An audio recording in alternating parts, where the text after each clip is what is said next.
ಇಷ್ಟು ಯಶಸ್ಸನ್ನ ಸಾಧಿಸಿದ್ದೇನೆ ಎಂದರೆ ತಪ್ಪಾಗಲಿಕ್ಕಿಲ್ಲ. ಹಾಗಂತ ನಾನೆಂದು ಕೈಕಟ್ಟಿ ಕುಳಿತವನಲ್ಲ. ಸಾಧನೆಯ ಹಾದಿಯನ್ನೇ ಗುರಿಯಾಗಿಸಿಕೊಂಡು ಸಾಧಿಸಿದವನು. ಹೀಗೆ ಹಿಂದಿನದನ್ನೆಲ್ಲ ನೆನಪಿಸಿಕೊಳ್ಳುತ್ತಾ ನಿತ್ಯಾನ್ನಿಕವನ್ನ ಪುರಾಯಿಸಿ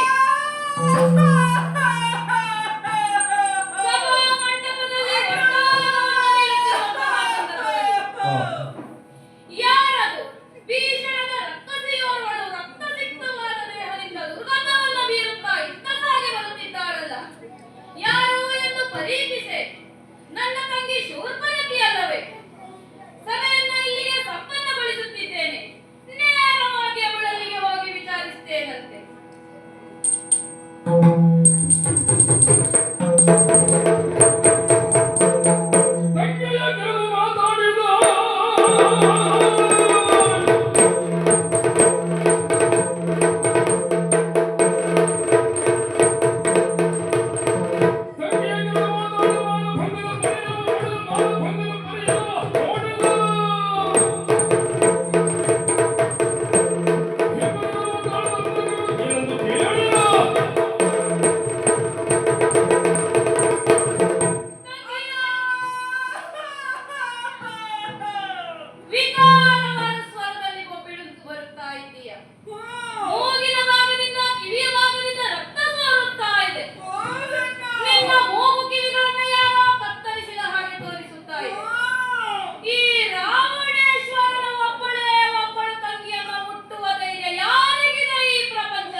ಇದಕ್ಕೆಲ್ಲ ಕಾರಣರು ಯಾರು? ಅಣ್ಣ,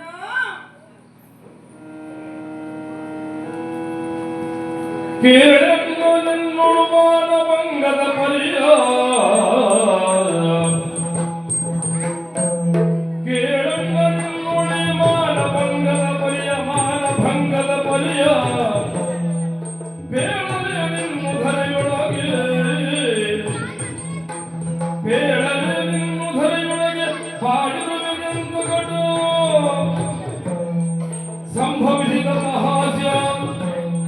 ಸಂಭವಿಸಿದ ಮಹಾಸ್ಯ ಭೂಳಿಗವನ್ನೊರವೆ ವಿಸ್ತರಿಸಿ ಸಂಭವಿಸಿದ ಮಹಾಸ್ಯ ಭೂಳಿಗವನ್ನೊರವೆ ವಿಸ್ತರಿಸಿ ಅಣ್ಣ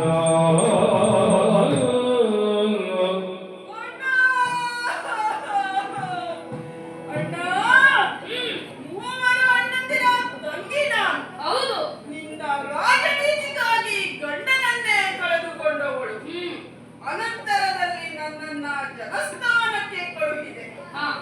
ಕರದೂಷಣ ಕೃಷಿರಾಜಿಗಳನ್ನ 14,000 ರಕ್ಕಸರನ್ನ ನನ್ನ ಬೆಂಬಲಕ್ಕಾಗಿ ಕಳುಹಿದ್ದೇನೆ ಎಂಬ ಹೆಗ್ಗಳಿಕೆ ನಿನ್ನ. ಹೌದು, ಇಷ್ಟೆಲ್ಲ ಇದ್ದರೂ ಸಹ ಈ ನಿನ್ನ ತಂಗಿಗೆ ಅಪಮಾನವಾಗಿ ಹೋಯಿತಲ್ಲ. ಜೀವವನ್ನ ತೊರೆಯಬೇಕು ಎಂದು ಯೋಚಿಸಿದೆ. ಜೀವವೇ ಬೇಡ ಎಂದು ಒಂದು ನಿರ್ಧಾರಕ್ಕೆ ಬಂದೆ. ಅಣ್ಣ, ಇಲ್ಲಿ ನಡೆದಂತಹ ಎಲ್ಲ ವಿಷಯವನ್ನ ನಿನ್ನಲ್ಲಿ ಅರುಹುವುದು ನನ್ನ ಧರ್ಮವೆಂದು ಅಪಹಾಸ್ಯಕ್ಕೀಡಾದಂತಹ ಈ ಶರೀರವನ್ನ ಹೊತ್ತು ಇಲ್ಲಿಗೆ ಬಂದಿದ್ದೇನಣ್ಣ. ನಿನ್ನ ಇಂತಹ ಸ್ಥಿತಿಗೆ ಕಾರಣ ನಾನು. ಅಣ್ಣ, ದಶರಥನ ಸುತರಾದ ರಾಮ ಲಕ್ಷ್ಮಣರೆಂಬ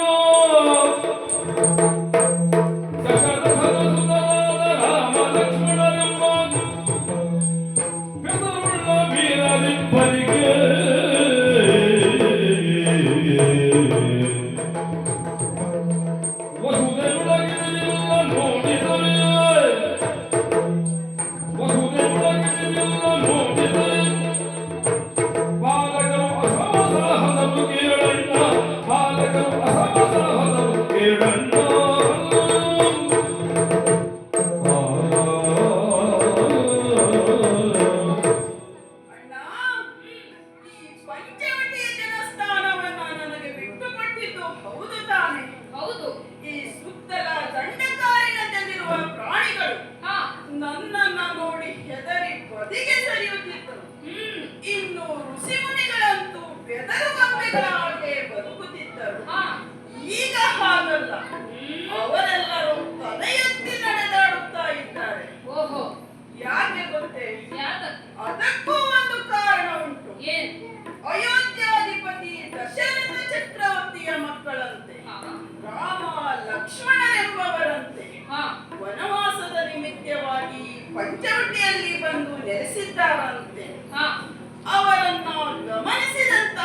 ಪರೀಕ್ಷಿಸಿದ್ದೇನೆ.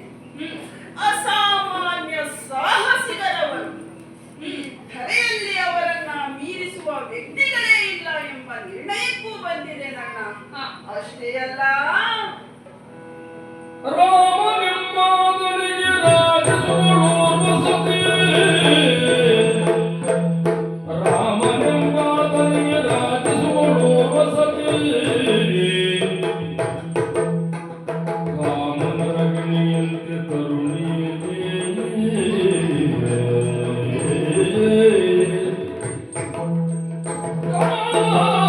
ಕಾಮನರಗಿಣಿಯಂತೆ ತರುಣಿಯೇ.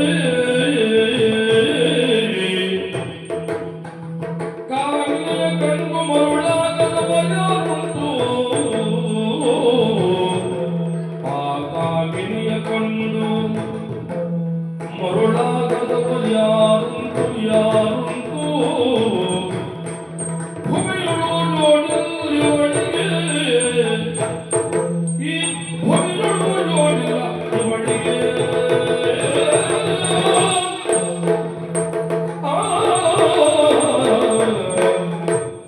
ಅಣ್ಣ, ಅಲ್ಲಿ ರಾಮಲಕ್ಷ್ಮಣರಿಬ್ಬರೇ ಇರುವುದಲ್ಲ. ಹಾ. ಅವರಿಬ್ಬರೇ ಇದ್ದರೆ ನನಗೆ ಈ ಪರಿಸ್ಥಿತಿ ಬರುತ್ತಾ ಇರಲಿಲ್ಲ. ಮತ್ತೆ ಹಿರಿಯವನಾದ ರಾಮನಿಗೆ ಹಾ. ಸುಂದರವಾದ ಹೆಂಡತಿ ಇದ್ದಾಳಣ್ಣ. ಓಹೋ. ಅವಳ ಕುರಿತಾಗಿ ಹೇಳುವುದಾದರೆ ಹ್ಮ್. ಕಾಮನರಗಿಣಿಯಂತೆ ತೋರುವ ಹಾ. ಅವಳ ಸೌಂದರ್ಯಕ್ಕೆ ಸರಿಸಮಾನರಾದವರು ಯಾರೂ ಇಲ್ಲ. ಹ್ಮ್. ಹೆಣ್ಣಾದ ನಾನೇ ಅವಳ ಸೌಂದರ್ಯಕ್ಕೆ ಮನಸೋದೆ. ಹಾ. ಕಮಲದ ದಳದಂತಹ ಕಣ್ಣುಗಳು, ಓ. ಸಂಪಿಗೆಯ ನಾಸಿಕ, ಹ್ಮ್. ತೊಂಡೆ ಹಣ್ಣಿನಂತಹ ತುಟಿ, ಹಾ. ಒಟ್ಟಾರೆ ಸುಂದರವಾದ ಮುಖ ಕಮಲ. ಹ್ಮ್. ಅಣ್ಣ, ಹಾ. ಶಂಖದಂತಹ ಕೊರಳು, ಓಹೋ. ಸಿಂಹ ಕಟಿ, ಹ್ಮ್. ಹಂಸನಡಿಗೆ, ನಾಗವೇಣಿ. ಹಾ. ಇಂಥ ಚಂದುಳಿ ಚಲುವೆಯೆಂದು ಹುಡುಕಿದರೂ ಸಿಗಲಿಕ್ಕಿಲ್ಲ ಅಣ್ಣ. ಹಾ. ಅಣ್ಣ, ಹ್ಮ್. ಈ ಚಂದದ ಗೊಂಬೆ ಅಲ್ಲಿ ಇರಬೇಕಾದದಲ್ಲ, ಹಾ. ನನ್ನಣ್ಣ ರಾವಣೇಶನ ಪಕ್ಕದಲ್ಲಿದ್ದರೆ ಹಾ. ಅವಳ ಸೌಂದರ್ಯಕ್ಕೂ ಒಂದು ಬೆಲೆ. ಹ್ಮ್. ಇನ್ನು ನನ್ನಣ್ಣನ ಗತ್ತು ಗಾಂಭೀರ್ಯಕ್ಕೊಂದು ಶೋಭೆ ಎಂದು ಹ್ಮ್. ಅವಳನ್ನ ಹೊತ್ತು ತರುವುದಕ್ಕಾಗಿ ಹಾ. ಕೈ ಎತ್ತಿದ್ದೆ ಅಂತಡ. ಹಾ. ಅಣ್ಣ, ಲಕ್ಷ್ಮಣನನ್ನ ಕಿವಿ ಮೂಗನೆಲ್ಲ ಕತ್ತರಿಸಿ ಬಿಟ್ಟನಣ್ಣ. ಓಹೋ. ಅಷ್ಟೇ ಅಲ್ಲ, ಹ್ಮ್. ಕರದೂಷಣ ತ್ರಿಶಿರಾದಿಗಳನ್ನ 14,000 ರಕ್ಕಸರನ್ನ ಕೊಂದು ಹಾ. ನಿನ್ನ ಅಧೀನದಲ್ಲಿರುವ ಪಂಚವಟಿಯನ್ನ ಋಷಿಮುನಿಗಳಿಗೆ ದಾನವಾಗಿ ನೀಡಬಿಟ್ಟರಣ್ಣ. ಓಹೋ. ಅದರ ಕುರಿತಾಗಿ ಚಿಂತೆ ಇಲ್ಲ. ಹಾ. ಎಲ್ಲವೂ ಹೋಗಲಿ, ಹ್ಮ್. ಏನೇ ಆಗಲಿ, ಆದರೆ ಆ ಜಾನಕಿಯನ್ನ ನೀನು ಹೊಂದಬೇಕಣ್ಣ. ಹ್ಮ್. ಈ ಘನ ಉದ್ದೇಶವನ್ನ ಹೊತ್ತು ಹೋದಂತಹ ನನಗೆ ಹ್ಮ್. ಈ ರೀತಿಯಾದಂತಹ ಅವಸ್ಥೆ ಮಾಡಿ ಕಳಿಸಿದರಲ್ಲ ಅಣ್ಣ. ನಾನು ನನಗಾಗಿ ಹೋದದಲ್ಲ, ನಾನು ನಿನಗಾಗಿ ಹೋದದ್ದು. ಓಹೋ. ಅಣ್ಣ, ಹ್ಮ್. ನಾನು ನನಗಾಗಿ ಹೋದದ್ದಲ್ಲ, ನಾನು ನಿನಗಾಗಿ ಹೋದದ್ದಣ್ಣ. ಈ 7 ಲೋಕವನ್ನ ಗಡಗಡ ನಡಗಿಸಬಲ್ಲ ಹಾ. ದಶಕಂಠನ ಸಹೋದರಿಗೆ ಹಾ. ದಶರಥ ನಂದನನಿಂದಾದ ಅವಮಾನಕ್ಕೆ ನೀನು ಸೇಡು ತೀರಿಸಿಕೊಳ್ಳಲೇಬೇಕಣ್ಣ. ಹಾ. ಆ ಮಾಲಿನಿಯನ್ನ ಕರೆತಂದು ಹ್ಮ್. ನನ್ನ ಅತ್ತಿಗೆಯನ್ನಾಗಿ ನಿನ್ನ ಪಕ್ಕದಲ್ಲಿ ರಾರಾಜಿಸುವುದನ್ನ ನಾನು ನೋಡಬೇಕಣ್ಣ. ಹಾ. ಆ ಮಾಲಿನಿಯನ್ನ ಕರೆತಾರಣ್ಣ. ಅಂಥ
ಸೊಬಗೇನೆ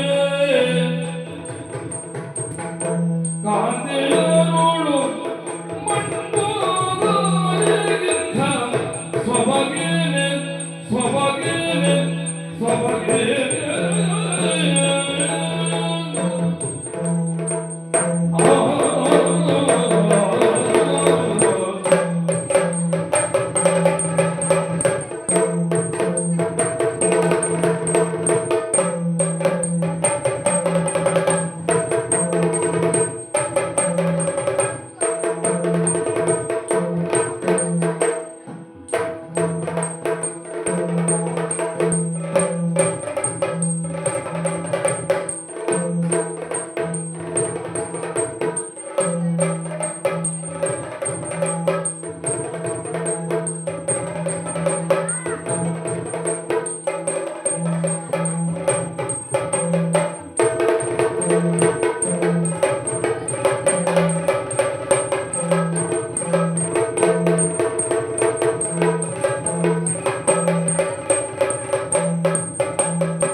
ಹೆಣ್ಣಾದ ನೀನೇ ಇನ್ನೊಂದು ಹೆಣ್ಣಿನ ಕುರಿತಾಗಿ ಇಷ್ಟು ಗುಣಗಾನವನ್ನ ಮಾಡುತ್ತಿದ್ದೀಯಾ ಅಂತಾದ್ರೆ ಅವಳು ನಿಜವಾಗಿಯೂ ಸೌಂದರ್ಯದ ಗಣಿಯೇ ಆಗಿರಬಹುದು.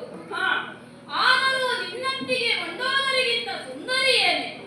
ನನ್ನ ಹೆಂಡತಿ ಮಂಡೋದರಿಯೂ ಕೂಡ ಅತ್ಯಂತ ಸೌಂದರ್ಯವತಿ, ಗುಣವತಿಯೂ ಹೌದು. ನೀನು ಹೇಳಿದ ಆ ರಾಮನ ಮಡದಿ ಜಾನಕಿ ನನ್ನ ಹೆಂಡತಿಯ ಸೌಂದರ್ಯವನ್ನ ಮೀರಿಸಬಲ್ಲಳೇನೆ. ಅಣ್ಣ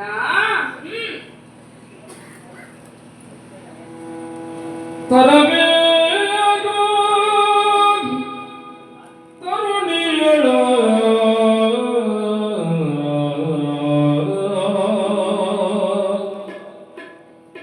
ಕಾಮನ ಮುಂಗೈ ಅರಗಿಣಿ ಅಂತಿಹರ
ಮಂಗೈ ಅರಗಿಣಿ ಅಂತಿಹಳ ಕಾಮನ ಮಂಗೈ ಅರಗಿಣಿ ಅಂತಿಹಳ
ಮಲ್ಲಿಗೆ ಪರಿಮಳಿಸುವ ಮೈಯ ಮಲ್ಲಿಗೆ ಪರಿಮಳಿಸುವ ಮೈಯ ವರಕಲಿ ಗಮನಿಯ ವರಕಲಿ ಗಮನಿಯ ವರಕಲಿ ಗಮನಿಯ ತರಬೇಕು ತರುಣಿಗಳ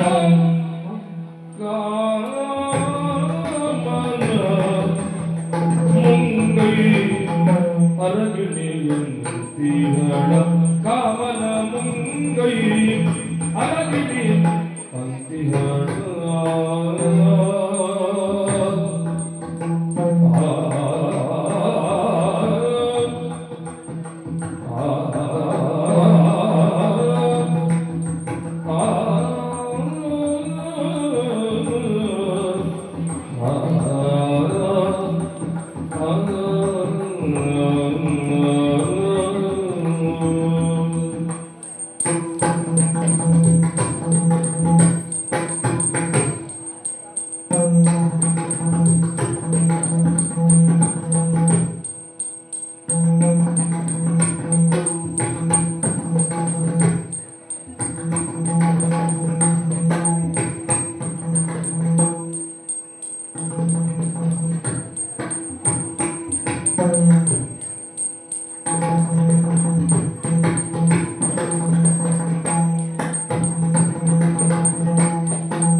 ಮಲ್ಲಿಗೆ ಪರಿಮಳಿಸುವ ಮೈಯ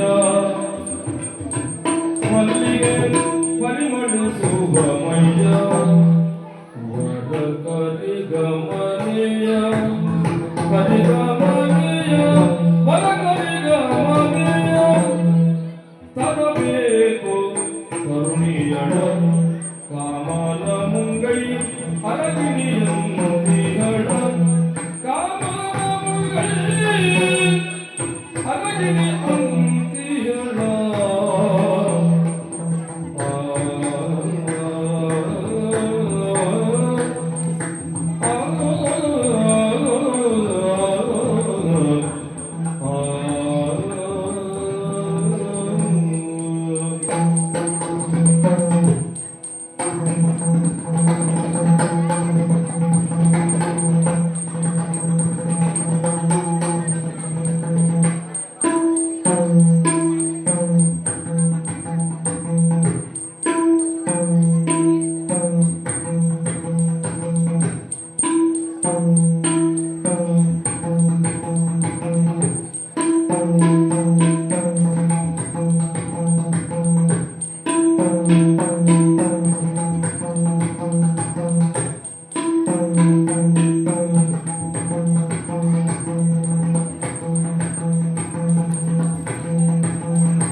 ಕಾಮನಮುಗೈ ಅರಗಿಣಿ ಅಂತಿಹಳ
ಆ ಜಾನಕಿಯ ಕುರಿತಾಗಿ ನಾನು ಇಷ್ಟು ಹೇಳಿದರು ನಿನಗೆ ಅನುಮಾನವೇ?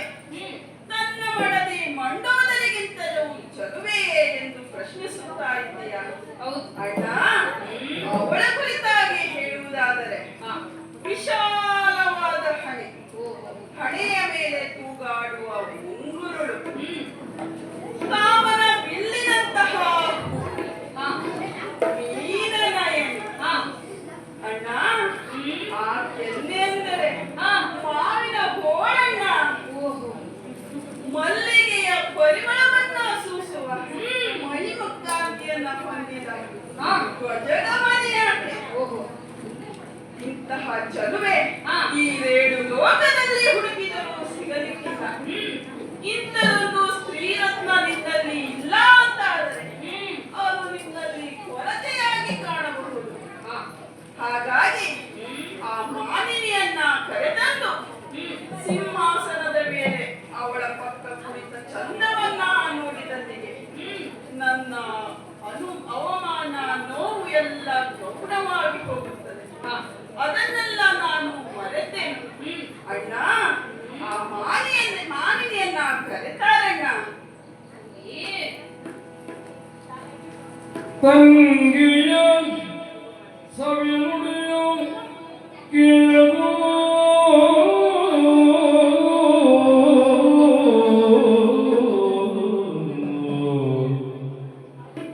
ತಂಗಿಯ ಸವಿ ನುಡಿಯ ಕೇಳಿ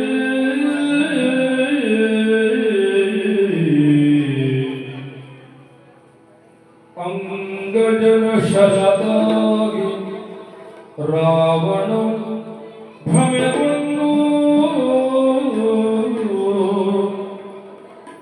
ಅಂಗಜನ ಶರದಾಗಿ ರಾವಣ ಭ್ರಮೆಗೊಂಡು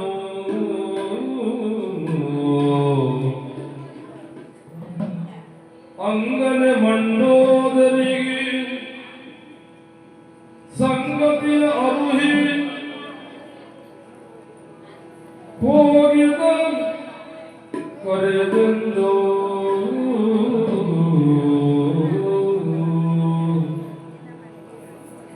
ಅಂಗಜನ ಶರತಾಗಿ ರಾವಣ ಭ್ರಮೆಗೊಂಡು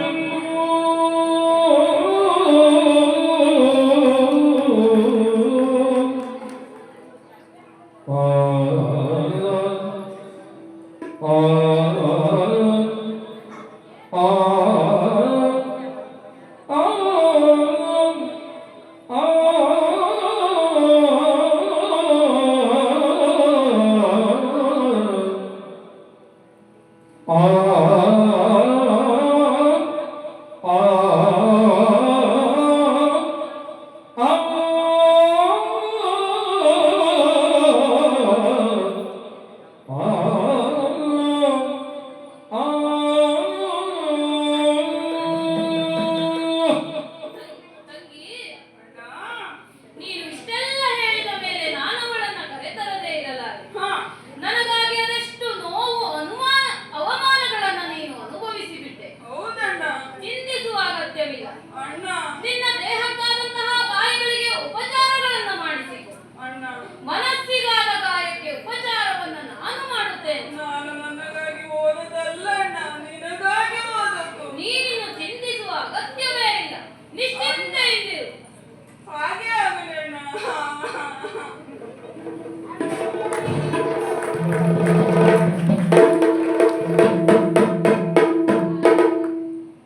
ಆ ತಂಗಿಯ ಬಾಯಲ್ಲಿ ಜಾನಕಿಯ ಕುರಿತಾದ ವರ್ಣನೆಯನ್ನ ಕೇಳುತ್ತಿದ್ದ ಹಾಗೆ ಅಂಗಜನ ಶರವೊಂದು ಬಂದು ಬಡಿದ ಅನುಭವ ನನಗೆ. ಆ ಸೀತೆಯನ್ನ ಕರೆತರಲೇಬೇಕು. ನನ್ನ ಸತಿಯಾದ ಮಂಡೋದರಿಯಲ್ಲಿ ವಿಷಯವನ್ನ ಅರುವುದಕ್ಕೆ ನೇರವಾಗಿ ಅಂತಃಪುರದತ್ತ ತೆರಳುತ್ತೇನಂತೆ. ಮಂಡೋದರಿ, ಓ ಮಂಡೋದರಿ,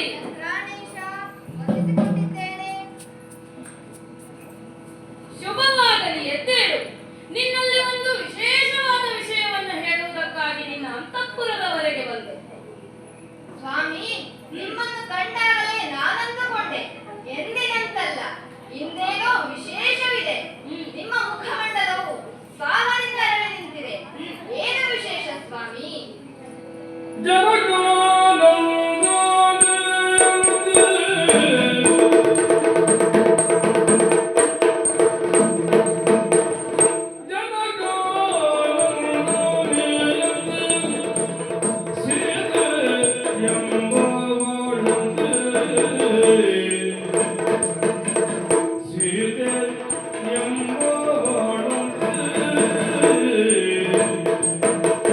ಘನ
ಲಂಕೆಯ ಸೌಭಾಗ್ಯ ದೇವತೆ ನೀನು ಎಂದರೆ ತಪ್ಪಲ್ಲ.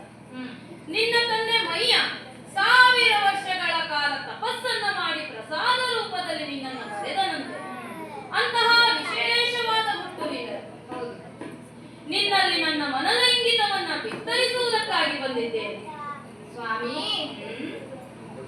ಧರವಲ್ಲ ಕಾದ ಧರವಲ್ಲ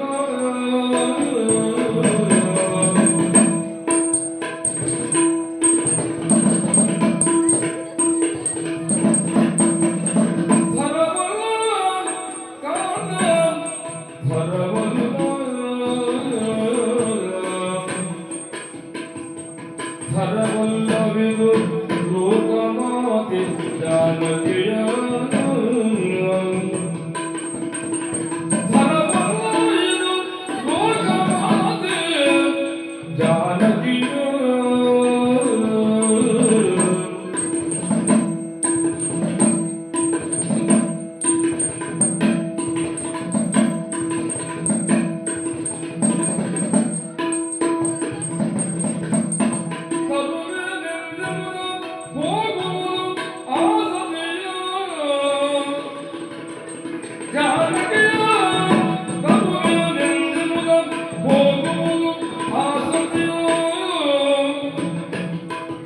ನಾರಾಯಣ ಸ್ವಾಮಿ ಆ ರಾಮಚಂದ್ರ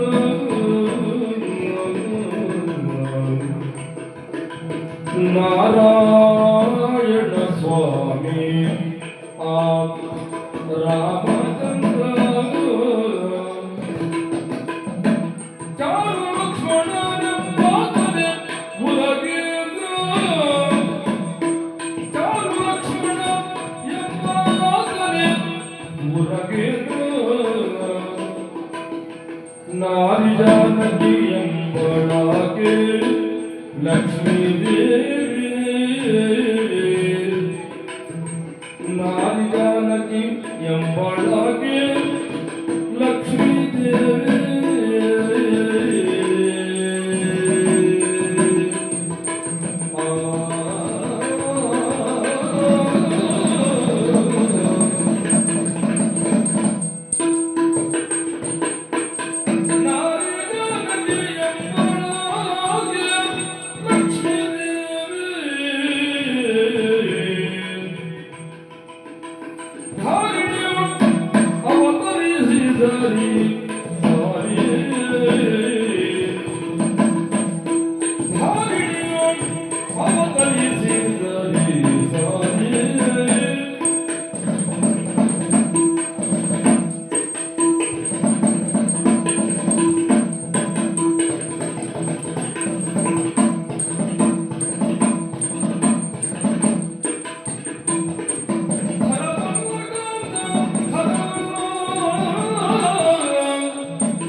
ಮಂಡೋದರಿ, ಒಂದು ವಿಷಯದ ಕುರಿತಾಗಿ ಒಮ್ಮೆ ನಿರ್ಧರಿಸಿದ ಅಂತಾದರೆ ವಿಶ್ರಮಿಸುವವನಲ್ಲ ಈ ವಿಶ್ರವತು ಸುತ ರಾವಣ ಎನ್ನುವುದನ್ನ ನೀನೂ ಬಲ್ಲೆ.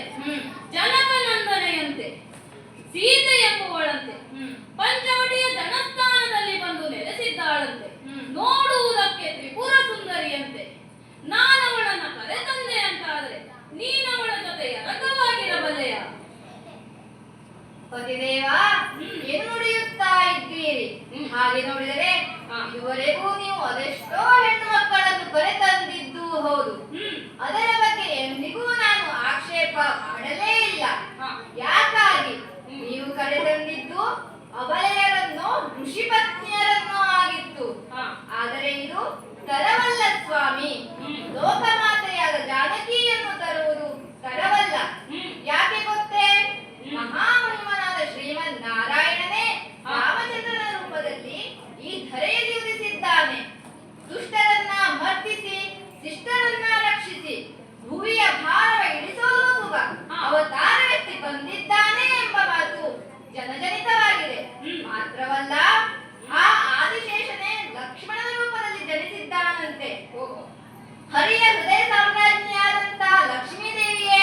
ಜಾನಕಿಯಾಗಿ ಅಯೋನಿಜೆಯಾಗಿ ಈ ಭುವಿಯಿಂದ ಎದ್ದು ಬಂದವಳಂತೆ.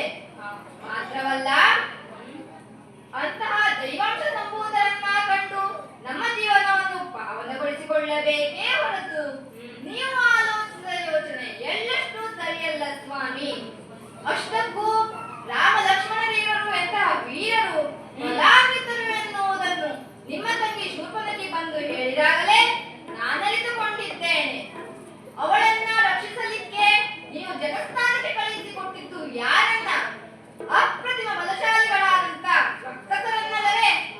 ಆಖರ, ಭೂಷಣ, ತ್ರಿಶಿರಾದಿಗಳು. ಅವರ ಕತೆ ಏನಾಯಿತು ಎನ್ನುವುದನ್ನು ಮಾತ್ರವಲ್ಲ, 14,000 ರಕ್ಕಸರನ್ನು ಕೇವಲ 2 ಹುಡುಗರು ಹತಗಳಿಗಿದ್ದಾರೆ ಎನ್ನುವುದನ್ನು ನೀವು ಕೇಳಿ ತಿಳಿದವರಿದ್ದೀರಿ. ಕಣ್ಣಿಗೆ ಕಟ್ಟುವ ಹಾಗೆ ಶೂರ್ಪನಖಿ ವಿವರಿಸಿದ್ದಾಳಲ್ಲ. ಹೀಗಿರುವಾಗಲೂ ನೀವು ಅವರನ್ನ ಕೆಣಕುವುದಕ್ಕಾಗಲಿ ಆ ಸೀತಾಮಾತೆಯನ್ನು ತರುವುದಕ್ಕಾಗಲಿ ಹೋದಿರಿ ಅಂತಾದರೆ ನಿಮಗೂ ನಮ್ಮ ಲಂಕೆಗೂ ಕೇಡುಗಾಲ ಬಂತೆಂದೇ ಅರ್ಥ. ಬೇಡ ಸ್ವಾಮಿ, ಇದೋ ನಿಮಗೆ ಕೈ ಮುಗಿದು ಕೇಳಿಕೊಳ್ಳುತ್ತಾ ಇದ್ದೇನೆ. ದಯವಿಟ್ಟು ನನ್ನ ಮಾತನ್ನು ಕೇಳಿ. ಆ ಸೀತಾಮಾತೆಯನ್ನು ಅನ್ಯ ದೃಷ್ಟಿಯಿಂದ ನೋಡಬೇಡಿ. ಅವಳನ್ನು ತರುವ ದುಸ್ಸಾಹಸ ಮಾಡಬೇಡಿ ಸ್ವಾಮಿ, ಮಾಡಬೇಡಿ.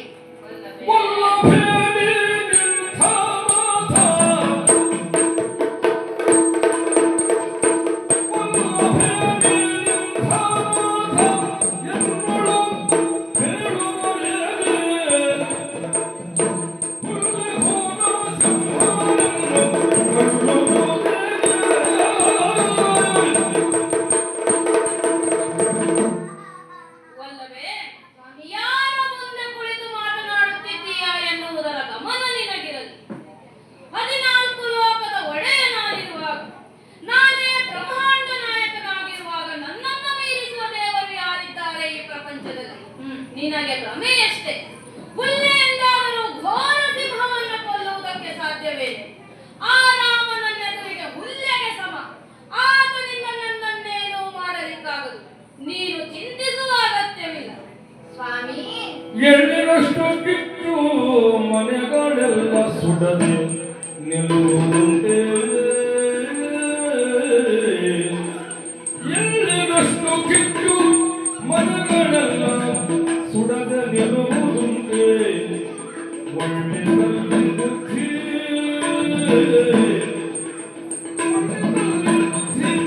ಕೆಡಬೇಡ ಕಾಣ. ಸ್ವಾಮಿ, ಸಿಂಹದ ಎದುರಿಗೆ ಹುಲ್ಲೆ ಎಂದು ಸಣ್ಣ ಪ್ರಾಣಿಯೇ ಆಗಿರಬಹುದು. ಆದರೆ ಎಳ್ಳಿನಷ್ಟು ಕಿಚ್ಚು ಕೂಡ ಸಣ್ಣದೆಂದು ಆರಿಸದೆ ಬಿಟ್ಟರೆ, ಅಲಕ್ಷ್ಯ ಮಾಡಿದರೆ ಇಡೀ ಮನೆಯನ್ನೇ ಸುಟ್ಟು ಕರಕಲು ಮಾಡಬಲ್ಲದು. ಹಾಗೆಯೇ ಸಾಮಾನ್ಯ ನರನೆನ್ನುವ ನೆಲದಲ್ಲಿ ರಾಮ ಲಕ್ಷ್ಮಣರೇವರನ್ನು ಎದುರು ಹಾಕಿಕೊಂಡು ಆ ಸೀತಾಮಾತೆಯನ್ನು ತರುವ ಯತ್ನ ಮಾಡಿದಿರಿ ಅಂತಾದರೆ ಈ ನಮ್ಮ ರಾಕ್ಷಸ ಕುಲದ ಔನ್ನತ್ಯವನ್ನು ಸಾಧಿಸುವಲ್ಲಿ ನಿಮ್ಮ ಪೂರ್ವಜರಾದಂತ ಮಾಲಿ ಸುಮಾಲಿಯರು ಮಾಡಿದ ಪ್ರಯತ್ನವೆಲ್ಲ ನೀರಿನಲ್ಲಿ ಮಾಡಿದ ಹೋಮದಂತಾಗುತ್ತದೆ ಸ್ವಾಮಿ. ನಮ್ಮ ನಾಶಕ್ಕೆ ನಾವೇ ದಾರಿದೀಪವಾಗಿ, ಆ ದೀಪವೇ ಒಂದಲ್ಲ ಒಂದು ದಿನ ಕಾಡ್ಗಿಚ್ಚಾಗಿ ಇಡೀ ಲಂಕೆಯನ್ನೇ ಸುಟ್ಟು ಭಸ್ಮವಾಗಿಸಬಲ್ಲದು. ಬೇಡ ಸ್ವಾಮಿ, ಒಳಿತಲ್ಲ ಈ ಬುದ್ಧಿ, ಬರಿದೆ ಕೆಡಬೇಡ ಕಾಂತ. ಮಂಡೋದರಿ, ನೀನ್ಯಾಕೆ ಸಾಮಾನ್ಯ ನರಮನುಷ್ಯರ ಹಾಗೆ ಯೋಚಿಸುವುದಕ್ಕೆ ಪ್ರಾರಂಭಿಸಿದ್ದೀಯ? ಹಾಗಲ್ಲದೆ ಹೋದರೆ ನಿನ್ನ ಪತಿ ರಾವಣೇಶ್ವರ ಏನು ಸಾಮಾನ್ಯದವನೇ? ಈ 7 ಲೋಕದ ಪಾರುಪತ್ಯವೇ ನನ್ನದ್ದಾಗಿರುವಾಗ ಆ ಹುಲುಮಾನವರಿಗೆಲ್ಲ ನಾನಂಜುವನೇನೆ? ಅಷ್ಟಕ್ಕೂ ಒಂದು ವಿಷಯದ ಕುರಿತಾಗಿ ಒಮ್ಮೆ ನಿರ್ಧರಿಸಿದೆ ಅಂತಾದರೆ ಅದನ್ನ ಸಾಧಿಸಿಯೇ ಬಿಡುವವನು ನಾನು.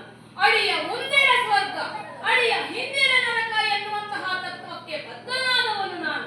ಅದ್ಯಾರೇ ದೇವದೇವೋತ್ತಮರೇ ಬರಲಿ, ಅವರ್ಯಾರಿಂದಲೂ ನನ್ನನ್ನೇನು ಮಾಡಲಿಕ್ಕೆ ಸಾಧ್ಯವಿಲ್ಲ. ನಾನು ಈ ಕುರಿತಾಗಿ ನಿರ್ಧಾರವನ್ನು ಕೈಗೊಂಡಾಗಿದೆ. ನಿನ್ನಲ್ಲರುವುದನ್ನು ಅರುಹಿದ್ದೇನೆ. ಮುಂದಿನದು ನನ್ನ ಮನಬಂದಂತೆ ನಡೆಯುತ್ತೇನೆ. ರಮಣ, ತಂದೆ ತಾಯಿಗಳಾಣೆ ನಿಮಗೆ ತಂದರೆ ಜಾನಕಿಯ ಮನೆಗೆ.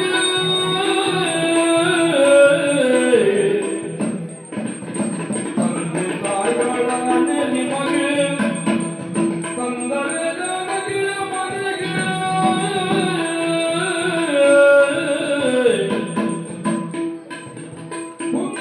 ಐಶ್ವರ್ಯವೆಲ್ಲ ಇಂದೆನ್ನ ರಮಣ ಒಂದು ಐಶ್ವರ್ಯವೆಲ್ಲ ಇಂದೆನ್ನ ರಮಣ ರಮಣ, ಇದೋ ತಂದೆ ತಾಯಿಗಳಾಣೆ ನಿಮಗೆ. ಆ ಜಾನಕಿಯನ್ನು ನೀವು ಕರೆತಂದಿರಿ ಅಂತಾದರೆ ಈ ಲಂಕೆ ಅಷ್ಟೈಶ್ವರ್ಯವು ಕುಂದಿ ಹೋಗುತ್ತದೆ, ಇದು ದಿಟ. ಹಾಗೆ ನನ್ನ ಮನ ನುಡಿಯುತ್ತಾ ಇದೆ, ಯಾವುದೋ ಶಕ್ತಿಯ ಪ್ರೇರಣೆಯಿಂದ ನನ್ನ ಬಾಯಿ ನುಡಿಯುತ್ತಾ ಇದೆ. ಬೇಡ ರಮಣ, ಸೀತೆಯನ್ನು ತರುವೆನೆಂಬ ಹಠ ಬೇಡ.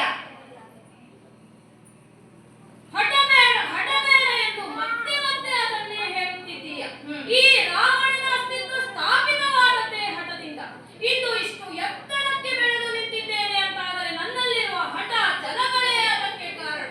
ನಿನ್ನಲ್ಲಿ ವಿಷಯವನ್ನ ಹೇಳುವುದನ್ನು ಹೇಳಿದ್ದೇನೆ, ಮುಂದಿನದು ನನ್ನ ಮನವನ್ನಂತೆ ನಡೆಯುತ್ತೇನೆ. ಅಷ್ಟೇ ಯಾಕೆ, ಹಿಂದೆ ನಮ್ಮವರ ಕೈಯಲ್ಲಿರುವಂತಹ ಸುವರ್ಣ ಲಂಕೆಯನ್ನು ಸಹಿತ ನನ್ನ ಹಠದಿಂದಲೇ ಸಾಧಿಸಿಕೊಂಡವನು ನಾನು. ನನ್ನ ಇಚ್ಛೆ ಇದ್ದಂತೆ ಆಗುತ್ತದೆ. ನಿನ್ನ ಅಭಿಪ್ರಾಯವನ್ನು ಕೇಳುವ ಅವಶ್ಯಕತೆ ನನಗಿಲ್ಲ. ಸ್ವಾಮಿ, ಈ ಸಂದರ್ಭದಲ್ಲಿ ನನ್ನದೊಂದು ನಿರ್ಧಾರ.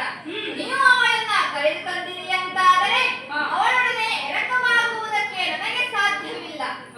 ಮಾತ್ರವಲ್ಲ, ಈ ನಮ್ಮ ಅಂತಃಪುರದೊಳಗೂ ಅವಳಿಗೆ ಪ್ರವೇಶವಿಲ್ಲ. ಹೆಚ್ಚೇನು, ಈ ನಮ್ಮ ಅರಮನೆಯ ಆವರಣದೊಳಗೂ ಅವಳನ್ನು ಕರೆತರುವಂತಿಲ್ಲ. ಮಿಕ್ಕೆಲ್ಲ ಆ ಶಿವನಿಚ್ಛೆ ಇದ್ದಂತಾಗಲಿ. ನೋಡೋಣ, ನನ್ನ ಹಠ ಗೆಲ್ಲುತ್ತದೋ ನಿನ್ನ ಛಲ ಗೆಲ್ಲುತ್ತದೋ ನೋಡೋಣ. ನೋಡೋಣ.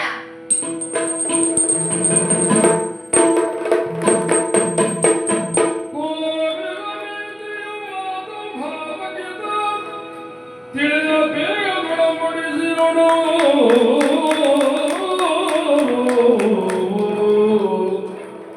ರಾವಣ ಕೇಳದೆ ತನ್ನಯ ಮಾವ ಮಾರೀಕನ ಬಳಿಗೆ ಬಂದಿಂದೆಂದನು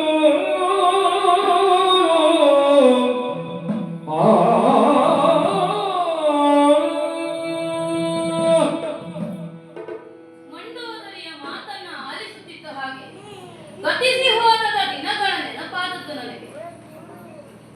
ಅದೆಲ್ಲವನ್ನ ನನ್ನಮ್ಮನಿಂದಲೇ ಕೇಳಿ ತಿಳಿದವನು ನಾನು. ನಾನು ಹುಟ್ಟುವಂತಹ ಸಂದರ್ಭದಲ್ಲಿ ಅಷ್ಟೈಶ್ವರ್ಯಗಳು ನನ್ನಲ್ಲಿತ್ತೋ ಇಲ್ಲವಲ್ಲ. ಕುಳಿತುಕೊಳ್ಳುವುದಕ್ಕೆ ಕಲ್ಲು, ಮಲಗುವುದಕ್ಕೆ ಹುಲ್ಲು ಹಾಸಿಗೆ, ಹರಿದ ಗೆಲ್ಲಿಗೆ ಹರಿದ ಸೀರೆಯನ್ನು ಕಟ್ಟಿ ತೂಗುತ್ತಿದ್ದಳಂತೆ ನಮ್ಮಮ್ಮ ಕೈಕಸೆ. ಅಷ್ಟು ದರಿದ್ರ ಜೀವನವನ್ನು ಸಾಗಿಸಿದವರು ನಾವು. ಮಂಡೋದರಿ ಹೇಳಿದಳಲ್ಲ, ಅಷ್ಟೈಶ್ವರ್ಯವನ್ನ ಕಳೆದುಕೊಳ್ಳುತ್ತೀರಿ. ಎಷ್ಟು ಕಳೆದುಕೊಂಡರು ಅಂತಹ ದುಸ್ಥಿತಿಗೆ ನಾನು ತಲುಪಲಾರೆ. ನನ್ನ ಮನಸ್ಸಿಗೆ ನಾನು ಸಮಾಧಾನವನ್ನು ಹೇಳಿಕೊಳ್ಳುತ್ತೇನೆ.